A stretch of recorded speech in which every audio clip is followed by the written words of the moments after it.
15th degree.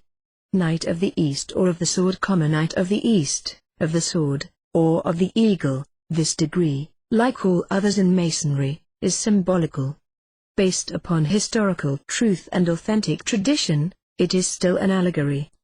The leading lesson of this degree is fidelity to obligation, and constancy and perseverance under difficulties and discouragement. Masonry is engaged in a crusade, against ignorance, intolerance, fanaticism, superstition, uncharitableness, and error. She does not sail with the trade winds, upon a smooth sea, with a steady free breeze, fair for a welcoming harbor, but meets and must overcome many opposing currents, baffling winds, and dead calms. The chief obstacles to her success are the apathy and faithlessness of her own selfish children, and the supine indifference of the world. In the roar and crush and hurry of life and business, and the tumult and uproar of politics, the quiet voice of Masonry is unheard and unheeded. The first lesson which one learns, who engages in any great work of reform or beneficence, is, that men are essentially careless, lukewarm, and indifferent as to everything that does not concern their own personal and immediate welfare. It is to single men, and not to the united efforts of many, that all the great works of man, struggling toward perfection, are owing. The enthusiast, who imagines that he can inspire with his own enthusiasm the multitude that eddies around him, or even the few who have associated themselves with him as co-workers, is grievously mistaken, and most often the conviction of his own mistake is followed by discouragement and disgust. To do all, to pay all, and to suffer all, and then, when despite all obstacles and hindrances, success is accomplished, and a great work done, to see those who opposed or looked coldly on it, claim and reap all the praise and reward, is the common and almost universal lot of the benefactor of his kind.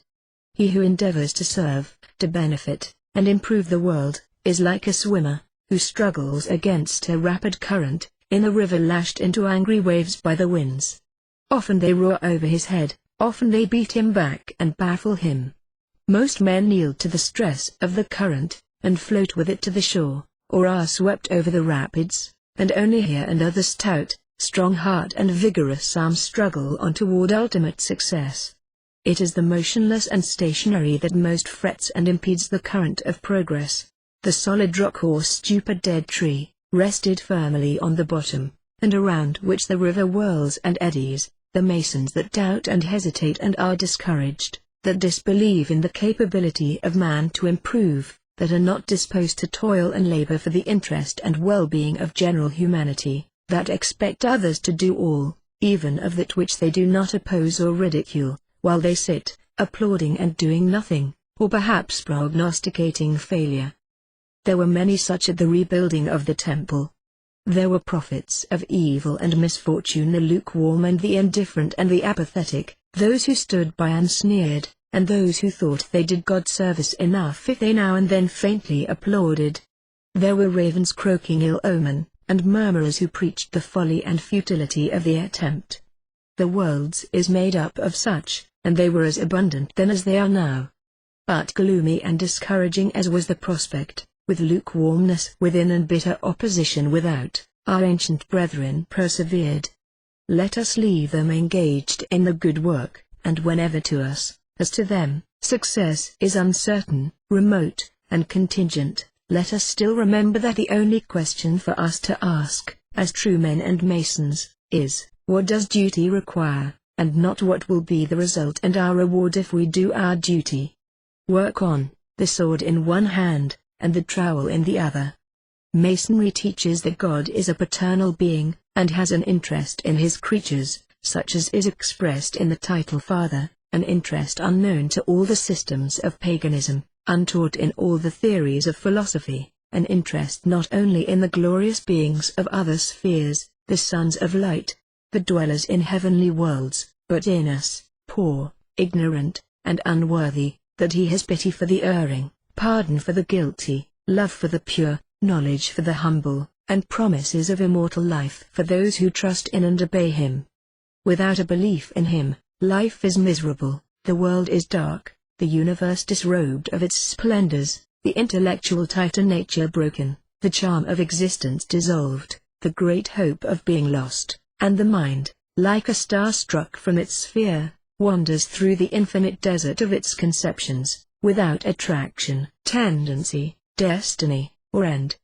Masonry teaches that, of all the events and actions that take place in the universe of worlds and the eternal succession of ages, there is not one, even the minutest, which God did not forever force with all the distinctness of immediate vision, combining all, so that man's free will should be his instrument, like all the other forces of nature. It teaches that the soul of man is formed by him for a purpose, that, built up in its proportions, and fashioned in every part, by infinite skill, an emanation from his spirit, its nature, necessity, and design a virtue. It is so formed, so molded, so fashioned, so exactly balanced, so exquisitely proportioned in every part, that sin introduced into it is misery, that vicious thoughts fall upon it like drops of poison, and guilty desires, breathing on its delicate fibers, make plague spots there, deadly as those of pestilence upon the body. It is made for virtue, and not for vice, for purity, as its end, rest, and happiness. Not more vainly would we attempt to make the mountain sink to the level of the valley, the waves of the angry sea turn back from its shores and cease to thunder upon the beach, the stars to halt in their swift courses, than to change any one law of our own nature. And one of those laws, uttered by God's voice, and speaking through every nerve and fiber, every force and element, of the moral constitution He has given us, is that we must be upright and virtuous, that if tempted we must resist, that we must govern our unruly passions, and hold in hand our sensual appetites. And this is not the dictate of an arbitrary will, nor of some stern and impracticable law, but it is part of the great firm law of harmony that binds the universe together, not the mere enactment of arbitrary will, but the dictate of infinite wisdom. We know that God is good, and that what He does is right.